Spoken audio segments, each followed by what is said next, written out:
Salut, c'est Julien. Dans cette vidéo, on va voir comment bien fixer ses tarifs en freelance. Donc, on est parti de suite. Donc, c'est bon, je suis connecté sur mon ordinateur. Donc, c'est parti pour voir les astuces que tu peux mettre en place pour fixer tes tarifs en tant que freelance. Alors, bien entendu, on va en voir une partie. Donc, je vais t'en partager 8. Mais il y a plein d'autres éléments qu'il est possible de prendre en considération pour fixer ces tarifs. Mais là, le but, c'est vraiment que ça soit quelque chose que tu peux mettre en pratique très facilement dans ton activité. Et d'ailleurs, si tu souhaites aller plus loin, tu as aussi en description ma masterclass gratuite sur le freelance où je partage des stratégies qu'on peut utiliser en freelance pour faire x2, x3, x4 sur son chiffre d'affaires et réellement avoir une activité qui cartonne par rapport à beaucoup de freelances qui vont avoir des difficultés à trouver des clients, à facturer plus cher, etc.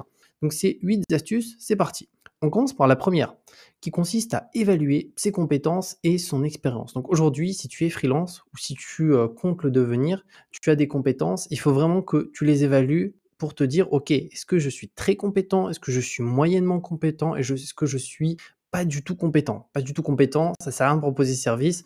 Apprends à mieux développer tes compétences pour pouvoir ensuite les proposer en freelance. Donc prends en compte ton niveau d'expertise, tes compétences spécifiques et ton expérience dans le domaine.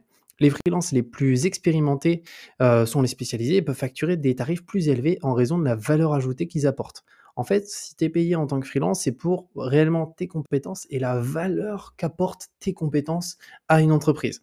C'est pour ça que si tu te lances, effectivement, tu n'auras pas forcément les mêmes tarifs qu'une personne qui est freelance depuis 5 ans, depuis 10 ans, qui a une grosse expérience, qui a travaillé avec beaucoup de prospects, qui a fait avec beaucoup de clients, qui a fait beaucoup de projets. Et donc ça, c'est un des critères que tu peux utiliser. Mais je t'invite à vraiment regarder ces 8 critères et à les jumeler et tu verras qu'au final, tu vas vraiment trouver le type de tarif sur lequel il faut que tu te positionnes. Le deuxième élément juste ici, c'est recherche sur le marché. Donc renseigne-toi sur les tarifs pratiqués par d'autres freelances dans ton domaine et ta région géographique. Consulte des plateformes de freelancing, donc Malte, freelance.com, tu aurais Upwork, Crème de la Crème, etc. Des forums spécialisés ou parle avec d'autres freelances pour obtenir une idée des tarifs courants. Cela te permettra de te positionner par rapport à tes compétences. Tu vois, moi pour l'exemple, je suis sur Bordeaux. Alors si t'es pas dans une grande ville, c'est pas forcément possible, mais Bordeaux, on a pas mal d'événements entre freelances dans des coworking qui sont gratuits d'ailleurs pour ces événements qui permettent de se rassembler avec d'autres freelances, d'échanger, de discuter de nos tarifs, de nos stratégies, etc. Et donc ça, c'est quelque chose qui peut être hyper intéressant parce que ça te permet de voir, bah tiens, réellement mes tarifs, je suis trop bas ou non, je suis effectivement un peu cher par rapport à mes compétences. C'est peut-être pour ça que j'ai un peu plus de mal à finaliser et à signer des contrats. Donc ça, c'est important. Troisième point juste ici, c'est calcule tes coûts de fonctionnement. Donc, prends en compte tes frais de fonctionnement, y compris les charges sociales, les taxes, les licences, les outils, équipements, les frais de formation, et évalue combien tu souhaites gagner et combien de jours ou d'heures tu souhaites travailler par mois pour déterminer ton taux horaire ou tes tarifs de projet. Donc ça, j'appelle ça, dans mon cas, le seuil de rentabilité en première étape. Le seuil de rentabilité, c'est ton coût de vie. Aujourd'hui, il faut que tu saches précisément combien te coûte ta vie, combien te coûte ton loyer, plus ton alimentation, plus l'essence, si tu as une voiture, plus les restaurants. Vraiment, ça, c'est ton coût de vie. C'est-à-dire chaque mois, tu es sûr qu'il y a au moins cet argent dont tu as besoin pour finalement assumer la vie que tu as, tes différentes dépenses, etc. Donc peut-être que c'est 1 000 euros, peut-être que c'est 2 000, peut-être que c'est plus, moins, etc.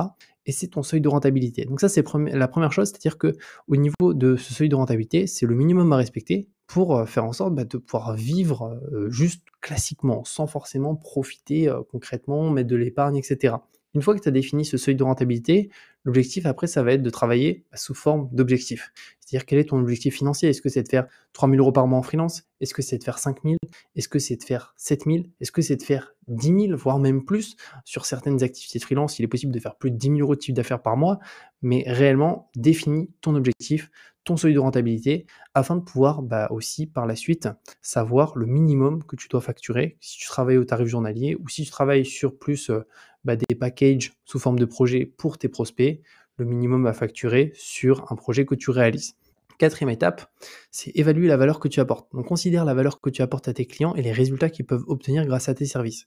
Si tu peux démontrer comment tes compétences peuvent avoir un impact positif sur l'entreprise ou sur leur projet, cela justifie des tarifs plus élevés.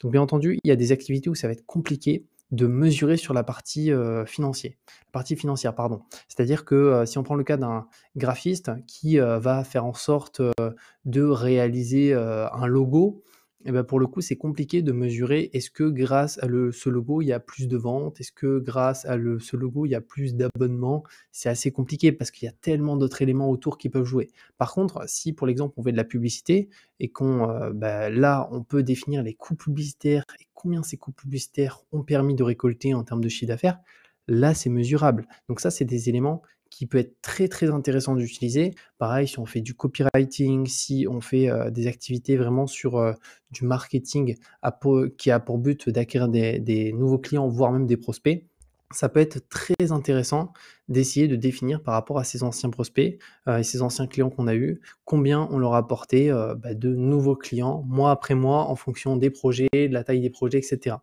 5e étape juste ici, c'est une tarification basée sur les résultats. Donc, dans certains cas, tu peux envisager une tarification basée sur les résultats plutôt que sur les heures travaillées. Cela signifie que tu factures en fonction des objectifs atteints ou des résultats obtenus pour tes clients. Cela peut être particulièrement pertinent si tu travailles dans des domaines tels que la publicité et le copywriting. Alors voilà, si tu es monteur vidéo, pour le coup, c'est pas intéressant. Si tu es développeur, pas intéressant. Mais tu as certaines activités vraiment dans tout ce qui est web marketing où là, ça peut vraiment valoir le coup ça peut faire une grosse différence parce que ce sera beaucoup plus simple de trouver des clients, de signer des contrats, étant donné que tu seras payé sur les résultats directement.